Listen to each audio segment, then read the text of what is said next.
आज मैं आपको एक ऐसी कहानी सुनाने जा रहा हूं जो दिल की गहराइयों से निकली है। एक कहानी जो शायरी के जादू के बारे में है, उन भावनाओं के बारे में है जो हमारे अंदर छुपी रहती हैं। राहुल एक साधारण सा लड़का था, मुंबई की भीड़-भाड़ में खोया हुआ, अपनी नौकरी में व्यस्त। लेकिन उसके दिल में कुछ अलग था। जब भी वो अकेला होता तो उसके मन में शब्द गूंजने लगते थे, कभी खुशी के, कभी गम के, कभी प्यार के। एक शाम ऑफिस से घर लौटते वक्त बारिश में भीगते हुए उसने महसूस किया कि उसके अंदर कुछ टूट रहा है। प्रिया से बिछड़ने का गम, माँ की याद और जिंदगी की उलझनें। उस रात उसने पहली बार कागज पर अपने दिल की बात लिखी। बारिश की बूंदों में तेरी याद आई है, हर कतरे में मेरी बर्बादी छुपी है। तू नहीं है पास, फिर भी लगता है जैसे तेरी खुशबू हवाओं में समाई है। ये शब्द कहाँ से आए थे? राहुल खुद हैरान था। लेकिन जैसे ही उसने ये लिखा, उसका दिल हल्का हो गया, जैसे किसी ने उसके कंधे से बोझ उतार दिया हो। अगले दिन उसने अपने दोस्त अमित को ये शायरी दिखाई। अमित की आंखें नम हो गईं। यार, ये तो बिल्कुल मेरे दिल की बात है, मैं भी तो अपनी एक्स को मिस करता हूं। राहुल को समझ आया कि शायरी सिर्फ शब्दों का खेल नहीं है, ये तो दिलों को जोड़ने का जरिया है। हर इंसान के अंदर कहीं ना कहीं वही दर्द छुपा है, वही खुशी है, वही उम्मीदें हैं। फिर राहुल ने अलग अलग मूड में शायरी लिखना शुरू किया।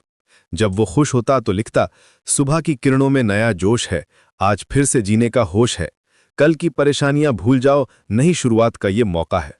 जब उदास होता तो कुछ और, रातों की तन्हाई में डूबा हूं मैं, अपने ही ख्यालों में खोया हूं मैं, चांद भी लगता है अकेला आज, शायद वो भी मेरी तरह रोया है।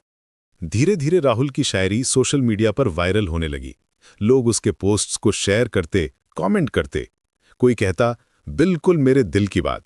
कोई कहता, यार रुला दिया तूने। एक दिन एक लड़की ने मैसेज किया, आपकी शायरी ने मुझे सुसाइड करने से रोक दिया। मैं बहुत डिप्रेस थी, लेकिन आपके शब्दों ने मुझे होप दी। राहुल की आंखों में आंसू आ गए। उसे एहसास हुआ कि शायरी की असली ताकत क्या है। ये सिर्फ एंटरटेनमेंट नहीं है, ये हीलिंग है, ये थेरेपी है।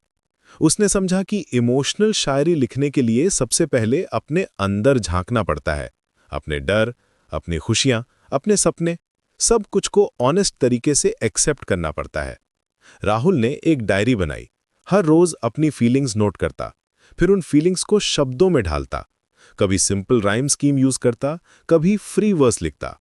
वो समझ गया था कि अच्छी शायरी के लिए फैंसी वर्ड्स की जरूरत नहीं, बस दिल से निकले हुए सच्चे शब्द चाहिए, जो लोगों के दिल को छू जाएं। आज राहुल एक सक्सेसफुल पोएट है, लेकिन उसे सबसे ज्यादा खुशी इस बात की है कि उसकी शायरी लोगों के दिलों तक पहुंचती है, उनके दुख को कम करती है, उनकी खुशी को बढ़ाती है। क्योंकि शायरी का असली मकसद यही है, दिलों को जोड़ना, भावनाओं को व्यक्त करना और इस